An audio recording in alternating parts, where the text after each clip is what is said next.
what is up with you and Mr. Vlad TV? I mean, I see you banging on him all the time on... I got your back, dog. On Instagram, yeah. I'm banging on him. The American Cholo, we got your back. What's up with you and Vlad? We'll rush that food, dog. Well, he'll sue us. Initially, I mean, there's a few things that I had issue with that go back last year. The most recent thing is he misquoted the Honorable Minister Louis Farrakhan in an interview he did with D.L. Hughley, and he corrected it. He realized he made a mistake, but he misquoted this guy tremendously. Farrakhan said to throw the stone of knowledge, but I guess he didn't listen to the whole thing, and he made it seem like Farrakhan was encouraging people to throw stones and rocks at Jews, which was not what he said at all. So he edited that part and fixed it, but he never made a statement about the retraction.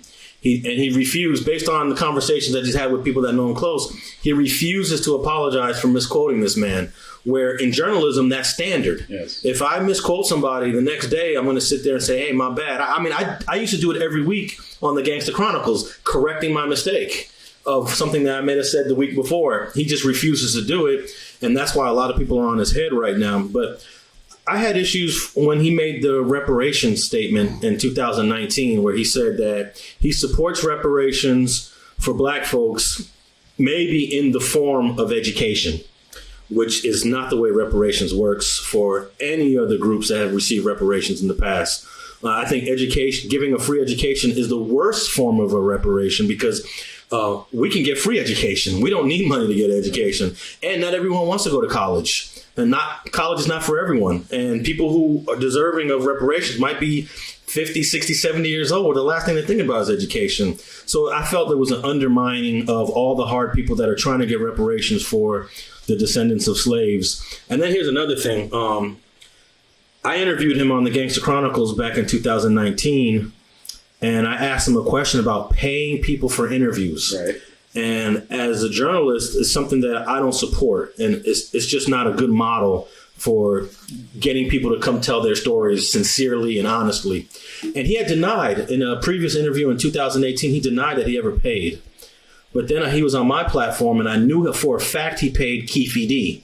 Now, Keefe D is the guy that was in the car with Orlando Anderson and a couple other guys when Tupac got killed. Right.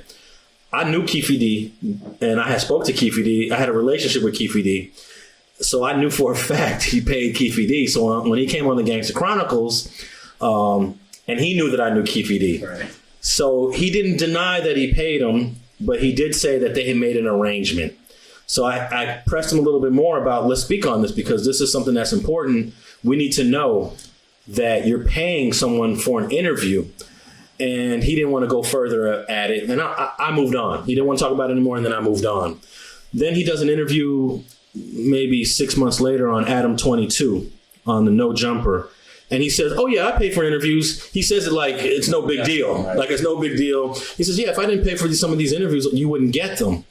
So then I'm like, okay, now you're clearly admitting you pay for them. And here's the problem I have with it. He could easily afford to do that. When you have 4 million followers and you're getting, $200,000 a month in AdSense, you can throw $2,000 at someone. That's his, believe it was what he was paying. That was his max, $2,000. But the problem with that is whenever you give someone money for an interview, you really don't know if you can trust that interview. Right. You don't know if you can trust the information that person's saying. Not to say that everyone that gets paid will lie. But now there's an obligation. If you gave me $2,000 to sit here and talk, I'm going to be compelled to really give you some, I might put extras on my answers. And if you look at some of his interviews, the Keefe D one, for example, there's so much BS in that interview. There's so much misinformation in that interview. And I would say it's partly because you paid the man and you didn't do anything to let the listener and the viewer know what was correct or what was incorrect. He just let it be. And then I was surprised that he actually said, he was asking an interview, what's one of your favorite interviews? And he said it was the Keefe D interview. And I think the Keefe D interview was one of the worst interviews. I don't know if you read his book, but I got an advanced copy of Keefe D's book because the co-author wanted me to write like a little intro on the book. Okay. So I said, well, send me over the book first. Let me read it. So I read the book, and there's a part in the book where Keefe D says when they pulled up on Tupac and Suge, Tupac was reaching for a gun. So he can justify why they shot and killed Pac. Right. And I'm like, wait up, let me read this again. I said, in 20-something years, no one ever put a gun or said that Tupac was reaching when that car pulled up. And now all of a sudden, that's the narrative. And Vlad let him get away with that narrative in the interview. And it's just a lie. And I think he's doing that to protect himself from future indictment, because even though a lot of people think that Keefe D got immunity. Right, that's what I was going to ask you. Yeah. How can you say all this? Well, he got immunity from the LAPD under an interview that he gave with Greg Kading. But that doesn't cover Nevada, where the homicide took place. Right. You know, Keefe D was looking at other charges in the city of LA when Greg Kading had pressed him and said, we want to know about the Biggie killing. And Greg Kading's another person I interviewed on the Gangster Chronicles a couple months after. But Greg Kading's immunity and anything that they offered him in Los Angeles is not transferred to Las Vegas, nor does it transfer to the feds. If the feds want to indict Keefe D. Do you think there will ever bring charges on anybody for that thing?